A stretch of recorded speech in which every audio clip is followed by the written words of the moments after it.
عزیزان ملت اسلامیہ، السلام علیکم ورحمۃ اللہ وبرکاتہ۔ حضرات، آج تک سیرت سرور عالم صلی اللہ تعالی علیہ وسلم کا تیسرے حصے تک ذکر کیا جا چکا ہے، تو حضرات چوتھے حصے کے لیے ملاحظہ فرمائیے۔ مطلب کا انتقال ہوا تو عبد المطلب سمجھدار ہو چکے تھے، ہاتھ پاؤں مضبوط ہو چکے تھے اور شریر میں طاقت آ چکی تھی۔ چچا کا کام انہوں نے سنبھال لیا۔ شکایہ اور رفادہ ان کے ہاتھ میں آ گئے۔ آبادی میں تو کنویں تھے نہیں، جو کچھ تھے مکہ کے آس پاس تھے، ان میں بھی کوئی یہاں تھا کوئی وہاں۔ حاجیوں کے لیے پانی وہیں سے لایا جاتا تھا۔ کعبے کے پاس کچھ حوض ہوتے، ان میں بھرا جاتا۔ حوضوں کو برابر بھرتے رہنا، پھر جب تب ان کی صفائی کرنا ایک سمسیا تھی۔ اس میں طرح طرح کی کٹھنائیوں کا سامنا ہوتا۔ عبد المطلب فکر میں پڑ گئے۔ زمزم کنویں کے بارے میں یہ مشہور تھا کہ اس کا پانی میٹھا اور مزیدار تھا، کبھی سوکھتا بھی نہیں، جتنی ضرورت ہوتی حاصل ہو جاتا، نہ کوئی تکلیف اٹھانی پڑتی، نہ کسی طرح کی پریشانی ہوتی۔ عبد المطلب کو اس کا خیال آیا، زمزم کو کس نے پاٹا اور کیوں پاٹا؟ عبد المطلب نے قوم کے بڑے بوڑھے اور جانکار لوگوں سے پوچھا۔ پہلے یہاں جرہم نامک قبیلے کی حکومت تھی۔ ان کا آخری راجہ مزاج جرہمی تھا۔ جب اس کی قوم بگڑ گئی اور بناؤ سے زیادہ بگاڑ کے کام کرنے لگی، تو بنو خزاعہ اسے سہن نہ کر سکے۔ انہوں نے جرہم کو بے دخل کرنے کا فیصلہ کر لیا۔ اس کے لیے جنگ کی میدان بنو خزاعہ کے ہاتھ تھا۔ جب جرہم کو یہاں سے جانا پڑا، جاتے سمے مزاج سے اور کچھ تو بننا پڑا، پرنتو کعبے میں جو بھینٹ اور چڑھاوے آئے تھے، زمزم کے اندر ڈالے اور اسے پاٹ دیا۔ جانکار لوگوں نے زمزم کا پورا اتہاس بیان کر دیا۔ اچھا، تو اب جب تک زمزم کی کھدائی صفائی نہ ہو جائے اور پہلے کی طرح پھر وہ جاری نہ ہو جائے، اس سمے تک ہمیں چین سے نہیں بیٹھنا چاہیے، یہ عبد المطلب نے کہا۔ انہی دنوں ایسا ہوا کہ رات میں وہ سو رہے تھے، سوتے ہی میں یہ آواز سنی، زمزم کی کھدائی کر ڈالو۔ یہ غیبی آواز آئی اور برابر آتی رہی۔ اس سے ان کی ہمت اور بڑھی۔ عطا کھدائی شروع ہو گئی، لیکن یہ کوئی آسان کام نہ تھا، جان توڑ محنت کرنی پڑتی۔ خون پسینہ ایک کر دیا، تب کہیں جا کر پانی نکلا۔ زمزم میں مزاج کی تلواریں بھی ملیں اور کعبہ کے چڑھاوے اور نذرانے بھی ملے۔ نذرانوں میں سونے کے 2 ہرن بھی تھے۔ عبد المطلب نے تلواروں سے کعبہ کے دروازے بنوائے اور ہرنوں کو ان کے دونوں اور رکھ دیا کہ کعبہ کی شوبھا بڑھے۔ زمزم کی کھدائی میں عبد المطلب تھک کر چور ہو گئے تھے، جس کا دل پر کافی اثر ہوا اور تنہائی کا احساس بہت زیادہ ستانے لگا۔ اس وقت تک کیول ایک ہی اولاد تھی، جس کا نام حارث تھا۔ انہوں نے منت مانی اور اللہ سے دعا کی، اے اللہ، اگر تو مجھے 10 بیٹے دے اور سب کے سب جوان ہو کر میرا ہاتھ بٹانے لگیں تو ایک کو تیرے نام پر قربان کر دوں گا۔ عبد المطلب کی یہ تمنا پوری ہوئی۔ اللہ نے ان کو 10 بیٹے دیے۔ سب پلے بڑھے، جوان ہوئے اور ان کا ہاتھ بٹانے لگے۔ اب منت پوری کرنے کا سمے آ گیا۔ عبد المطلب نے بیٹوں کو جمع کیا اور سارا قصہ سنایا۔ بیٹے بولے، ابا جان، ہم سب دل و جان سے حاضر ہیں، جس کو چاہیں قربان کر دیں۔ اچھا، تو الگ الگ تیروں پر اپنے اپنے نام لکھ لاؤ۔ باپ نے دل پر پتھر رکھ کر ان سب کو نردیش دیا۔ سب نام لکھ کر باپ کے پاس لے آئے۔ عبد المطلب نے ان تیروں کو لیا اور کعبہ میں آئے۔ وہاں پھال یعنی شکون نکلوانے والے سے ملے اور ان کو وہ تیر دے دیے کہ معلوم کریں کہ مورتیوں کے سردار یعنی ہبل، یعنی کعبے میں سب سے بڑی جو مورتی تھی اس کا نام ہبل تھا، उसी के सामने उसी को खुदा मानते थे उस वक्त लोग। और हुबल और वही तीर उन्हीं के हुबल के सामने पेश करने के लिए कहा गया और उनसे कहा गया कि देखिए हुबल को कौन सा तीर पसंद है, यानी किसकी जो है कुर्बानी पसंद है। उस समय मक्का में रिवाज था कि जब कोई अहम काम सामने होता तो तीरों से फाल यानी शकुन निकलवाते और इस तरह देवताओं की मर्जी मालूम करते। महंत या पुरोहित तीरों को ले जाता और देवताओं के सामने एक ख़ास तरीके से फिराता। जिस तीर का मुंह देवता की ओर हो जाता समझते बस यही देवता की पसंद है और फिर उसी के अनुसार काम करते। महंत ने अब्दुल मुत्तलिब के तीर हुबल के सामने फिराए तो छोटे बेटे अब्दुल्लाह का नाम निकला। अब्दुल्लाह अब्दुल मुत्तलिब के चहेते बेटे थे, भाइयों में सबसे ज़्यादा प्यारे थे, लेकिन करते क्या, मजबूर थे। उनकी बलि चढ़ाने के अलावा कोई रास्ता ना था कि वही हुबल देवता को पसंद थे। अब्दुल मुत्तलिब ने बेटे का हाथ पकड़ा लेकर जमजम के पास आए। वहीं बलि की बेदी थी, जिसको भी कुछ कुर्बान करना होता वहीं लाकर करता। इसाफ और नाइला के सामने, इसाफ और नाइला भी एक दो मूर्तियां हैं जो जमजम कुएं के पास रखी रहती हैं। इससे पहले वाली वीडियो में हमने बताया है कि वे उनकी बड़ी देवियां थीं। ये खबर लोगों के दिलों पर बिजली बनकर गिरी और जंगल की आग की तरह सारे शहर में फैल गई। जो जिस हाल में था अब्दुल मुत्तलिब की तरफ दौड़ा भागा। देखते ही देखते सारे लोग जमा हो गए। जिसे देखिए उसकी ज़ुबान पर यही था, नहीं नहीं अब्दुल मुत्तलिब, अब्दुल्लाह की बलि हरगिज़ ना दीजिए। अब्दुल मुत्तलिब ने कहा, अब्दुल मुत्तलिब बहुत ही अजीब कश्मकश में पड़ गए। मैं तो मन्नत मान चुका हूँ, मन्नत पूरी करना ज़रूरी है, आखिर मैं करूँ तो क्या करूँ। अब्दुल मुत्तलिब ने अपनी बेबसी जाहिर करते हुए कहा, अगर माल प्राण मूल्य बन सके तो हम राज़ी हैं। ऊँट कुर्बान करने से काम बन जाए तो उसके लिए भी तैयार हैं। सबके दिलों की धड़कनें तेज़ हो गईं। सबके होंठों पर एक ही तरह की बात थी। लोग बहुत देर तक सोचते रहे, आपस में सलाह करते रहे कि क्या करें। फिर तय हुआ, यसरिब के निकट एक ज्योतिषी औरत है, गुत्थियाँ सुलझाने में वो बहुत माहिर है, चलकर उससे पूछा जाए, हो सकता है कि उसी के उपाय से यह गुत्थी भी सुलझ जाए। लोग गए, उस औरत से मिले, उसको सारा हाल बताया। सब कुछ सुन लेने के बाद उसने पूछा, किसी कैदी को छुड़ाना हो या किसी अपराधी की जान बचानी हो तो तुम लोग कितना प्राण मूल्य देते हो। 10 ऊँट। 10 ऊँट। सब लोग एक साथ बोल पड़े। ऐसा प्रतीत हो रहा था जैसे आशा की कोई किरण निकल आई। तो 10 ऊँट और अब्दुल्लाह के नाम की पर्ची डालो। अगर ऊँटों के नाम की पर्ची निकल आए तो ठीक है, वरना 20 ऊँट कर दो।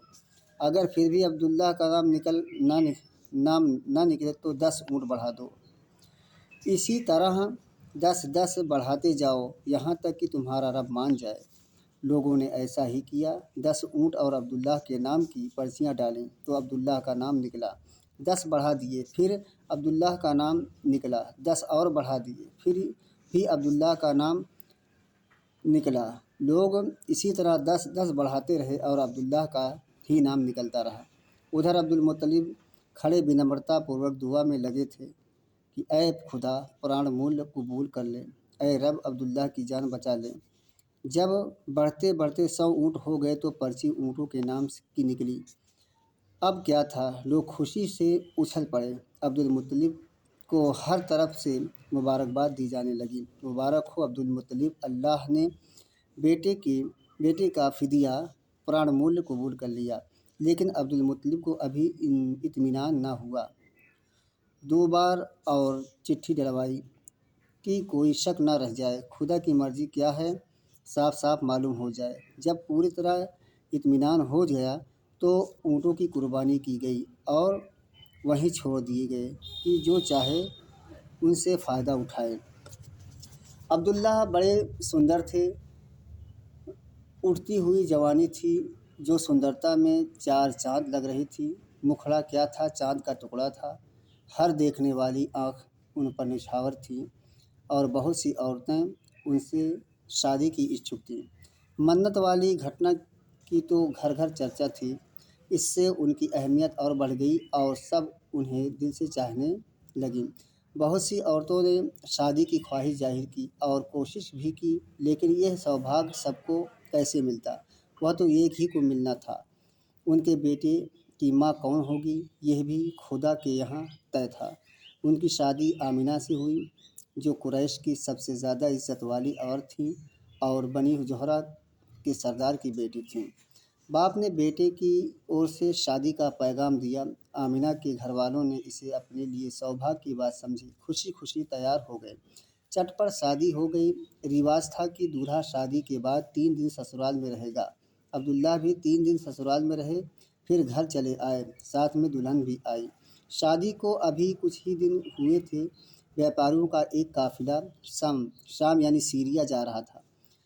उसके साथ अब्दुल्ला भी हो लिए। वापसी में मदीना से गुजरे। यहाँ उनके बाप का ननिहाल था। थके तो थे ही, दम लेने के लिए ठहर गए। इत्तेफाक से बीमार पड़ गए। साथियों ने उन्हें वहीं छोड़ दिया और मक्का को चल दिए।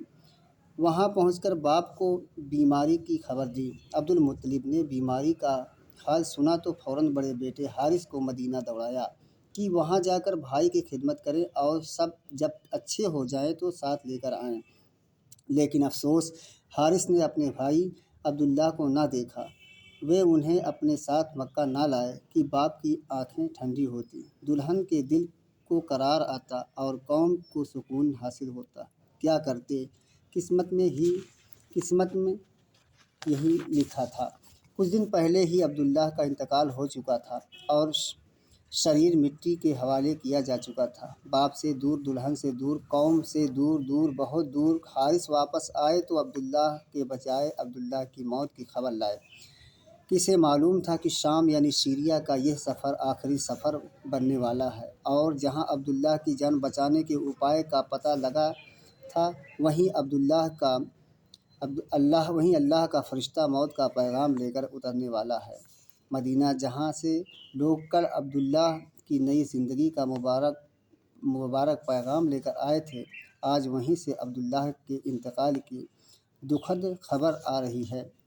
खबर बड़ी दर्दनाक थी। नौजवान की मौत, वह भी अब्दुल्लाह जैसे नौजवान की। जिसने सुना तड़प उठा। अब्दुल्लाह ने नई ज़िंदगी पाई थी। उनकी जान बचने पर सभी को गैर मामूली खुशी थी। अचानक मौत की खबर सुनकर लोगों को दुख भी गैर मामूली हुआ। सारी कौम गम में डूबी हुई थी। हर ओर उदासी छाई हुई थी। बूढ़े बाप पर तो दुख और गम का पहाड़ टूट पड़ा। गम से दिल टुकड़े टुकड़े हो गया। अब्दुल्लाह की मौत पर सब्र आए तो कैसे आए, और आमिना का तो सुहाग ही उजड़ गया। दिल की दुनिया वीरान हो गई। सारे अरमान हसरतों में बदल गए। कितनी उम्मीदें थीं जो मिट्टी में मिल गईं। कितने सुंदर सपने थे जो बेकार साबित हुए। कितनी ख्वाहिशें और तमन्नाएं थीं जो सीने में ही दबी रह गईं।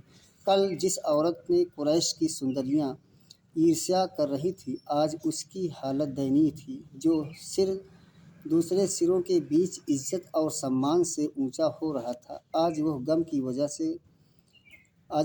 वजह से कांधे पर नापसंद बोझ सा लग रहा था। अब्दुल्लाह का इंतकाल हुआ तो आमिना गर्भवती थी।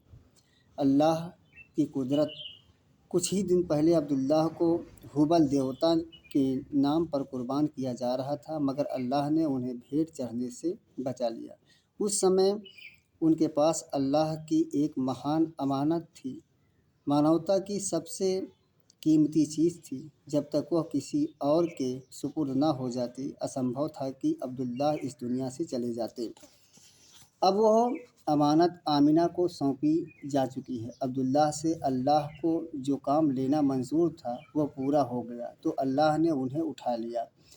अब कोई फिदिया प्राणमूल्य काम नहीं आ सकता था। किस्मत का फैसला अटल था। अब्दुल्लाह का इंतकाल हुआ तो उनकी उम्र 25 साल थी। सोमवार का दिन था। रबीउल अव्वल की 12 तारीख थी कि आमिना के यहाँ एक बच्चे ने जन्म लिया। नवजात शिशु बहुत ही सुंदर था। चाँद भी उसके सामने फीका था। आमिना ने अपने ससुर अब्दुल मुत्तलिब को खबर कराई कि आकर पोते को देख लें। अब्दुल मुत्तलिब दौड़े आए, देखते ही खिल उठे। एक तो लड़का था और वह भी अब्दुल्लाह का। वे खुशी से निहाल हो गए। बच्चे को गोद में लिया, सीने से लगाया, माथे को चूमा, फिर लिए हुए काबा पहुँचे, उनका तवाफ़ किया और बच्चे का नाम मुहम्मद रखा सल्लल्लाहु अलैहि वसल्लम। मुहम्मद का अर्थ है हर तरह से प्रशंसनीय। वो जिसे सब पसंद करें, सब अच्छा कहें, वही है मुहम्मद। जन्म के 7वें दिन अब्दुल मुत्तलिब ने ऊँट कुर्बान कराया और कुरैश की दावत की। लोग खाना खा चुके तो किसी ने पूछा, अब्दुल मुत्तलिब क्या वजह है आपने पोते का नाम मुहम्मद रखा, ख़ानदानी नाम क्यों नहीं रखा? मैंने चाहा आकाश पर भी इसकी तारीफ़ हो और धरती पर भी सृष्टा को भी प्यारा हो और लोगों को भी। अब्दुल मुत्तलिब ने बहुत ही सादे अंदाज में अपने दिल की तमन्ना लोगों के सामने रख दी। कुरैश में ऊँचे घरानों की औरतें अपने बच्चों को दूध खुद नहीं पिलाती थीं। देहातों से दाइयों की टोलियाँ आती, वे बच्चों को अपने यहाँ ले जाती, उनको दूध पिलाती, लालन पालन करती। जब वे बड़े हो जाते तो वापस कर जाती और दूसरे बच्चे ले जाती। इससे बच्चे खूब मोटे ताज़े और तंदुरुस्त होते, अच्छी अरबी भी सीख लेते। दाइयों के आने के मौसम तय थे। मोहम्मद सल्लल्लाहु अलैहि वसल्लम का जन्म हुआ तो उस समय कोई दाई ना मिली। अब्दुल्लाह का एक भाई था अबू लहब। उसकी एक दासी थी सुवैबा। 7 दिन आमिना ने खुद दूध पिलाया, फिर बच्चे को सुवैबा के हवाले कर दिया कि जब तक कोई दाई ना मिले उसको दूध पिलाए। सुवैबा ने बस कुछ ही दिन दूध पिलाया था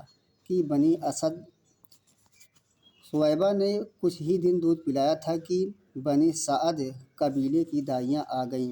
दाइयाँ बच्चे तलाश करने लगी। वे घरों में जाती, माँओं को अपनी अपनी खिदमत पेश करती। माएँ जिसको पसंद करती अपना बच्चा उनके हवाले कर देती। सभी माँओं ने दाइयाँ चुन लीं और सभी दाइयों की गोद भर गई। हाँ, केवल एक दाई रह गई। उसको किसी ने ना पूछा, इसलिए कि वह कुछ कमज़ोर और दुर्बल थी, गरीबी का भी शिकार थी। यह थी अबू जुएब की बेटी हलीमा और बच्चा भी केवल एक ही रह गया था। दाइयाँ उससे दूर रहीं, कोई उसे लेने को तैयार ना थी। वह बच्चा था अब्दुल्लाह का बेटा मुहम्मद सल्लल्लाहु अलैहि वसल्लम। दाइयों ने सुना मुहम्मद सल्लल्लाहु अलैहि वसल्लम यतीम हैं, बाप के साये से महरूम हैं। उन्होंने उसकी तरफ ध्यान ना दिया, उसको पालना पोसना बेकार समझा, उसको दूध पिलाना व्यर्थ जाना। बोली, इस यतीम को लेकर क्या करें, इसका दादा हमें क्या दे देगा, माँ से भी क्या मिल जाएगा। अब वापसी का वक्त आ गया है। दाइयों ने घर लौटने का इरादा किया। हर एक खुश थी कि उसकी गोद में बच्चा था। हलीमा का शौहर साथ था। हलीमा ने उससे कहा, खुदा की कसम मुझे शर्म आती है, सारी सहेलियों की गोद भरी हैं, एक मेरी ही गोद खाली रहे। मैं तो जाती हूँ, उसी यतीम को लिए लेती हूँ। खाली हाथ लौटने से अच्छा है उस यतीम को ही लेते चलें। जाओ ले जाओ, क्या हरज है, हो सकता है अल्लाह उसी में बरकत दे, शौहर ने समर्थन करते हुए कहा। हलीमा बच्चे को लेने के लिए आमिना के पास पहुँची। आमिना को दुख था कि उनके लाल को किसी ने ना पूछा। सहेलियों के बच्चे हाथों हाथ लिए, परंतु उनके जिगर के टुकड़े को लेना पसंद ना किया। हलीमा ने बच्चे को लिया और आमिना का बुझा हुआ चेहरा खुशी से दमक उठा। हलीमा ने मोहम्मद सल्लल्लाहु अलैहि वसल्लम को छाती से लगाया और मुंह में सूखा स्तन दे दिया, जिसमें दूध नाम मात्र को ही था। लेकिन हलीमा की हैरानी की हद न रही। स्तन मुंह में देते ही उन्हें ऐसा लगा कि जैसे दूध की स्रोत जारी हो गया। यकायक छाती भर गई। बच्चा दूध पी रहा था और दूध उसके मुंह से टपका पड़ रहा था। मुहम्मद सल्लल्लाहु अलैहि वसल्लम का पेट भर गया तो हलीमा के बच्चे ने भी जी भर के पिया। हालांकि इससे पहले अकेले उसी के लिए दूध नाकाफ़ी होता था। पीता लेकिन कभी तृप्त ना हो पाता। छाती चूसता और चूस कर ही रह जाता। हलीमा की एक ऊँटनी थी, दुबली पतली, बिल्कुल मरियल। भूख लगी तो शौहर उसे दूहने उठे। आंखें फटी की फटी रह गई। वो थन जो हमेशा सूखा रहता था, ऊँटनी की बात चल रही है, वो थन जो हमेशा सूखा रहता था आज बिल्कुल भरा हुआ था और दूध खुद ब खुद टपक रहा था। शौहर ने खुद भी पिया, बीवी को भी पिलाया। दोनों ने भी जी भर के पिया। रात हुई तो दोनों ने बच्चों को पहलू में लिया, सुला लिया, फिर खुद सो गई। नींद इतने आराम से चैन की थी कि बिल्कुल बेखबर हो गए। सुबह हुई तो शौहर ने कहा, हलीमा क्या ख्याल है? खुदा की कसम बहुत मुबारक बच्चा पा गई तुम। हलीमा बोली, खुदा की कसम मेरा भी यही ख्याल था। दाइयों का काफिला घरों को लौटा। हलीमा की गधी आगे आगे थी और मस्ती के साथ आगे बढ़ रही थी। सहेलियों ने देखा तो आवाज़ दी, वाह री अबू जुएबा की बेटी, वाह री अबू जुएब की बेटी, ज़रा ठहरो ना, हमें भी तो आ लेने दो। अरे यह वही गधी तो है जिस पर तुम आई थी। यह तो रास्ते में रुक रुक जाती थी, बार बार तुम पीछे हो जाती थी। हलीमा ने कहा, हाँ हाँ, अल्लाह की कसम यह वही गधी है। सहेलियाँ बोली, ऐसी बेकार गधी में यह तेज़ी और चुस्ती कहाँ से आ गई? यह तो बड़ी अजीब की बात है। बारकल्लाहु लना व फिल कुरान अज़ीम। हज़रात, अब इसके आगे का बयान पाँचवें हिस्से में आपके सामने पेश किया जा रहा है। वीडियो बहुत बड़ी होने की वजह से यहाँ पर रोक दिया जा रहा है। अगली वीडियो हमारी पाँचवें हिस्से की रहेगी। इंशाअल्लाह ताला आपकी समझ में आएगा कि हुज़ूर सल्लल्लाहु अलैहि वसल्लम की पैदाइश किस ख़ानदान में हुई, उनकी पैदाइश से पहले क्या क्या हालात हुए, सब बयान कर चुके हैं। ये जहालत का दौर था, काबे में बुतों को रखा गया था और इब्राहिमी दीन को लोगों ने भुला दिया था, मूर्तियाँ पूजने लगे थे। लेकिन अब देखिए, हुज़ूर सरवर कायनात सल्लल्लाहु अलैहि वसल्लम की पैदाइश हो चुकी है। अब आगे की बातें हिस्सा पंजम में आपके सामने पेश किया जाएगा इंशाअल्लाह ताला। तब तक के लिए खुदा हाफ़िज़।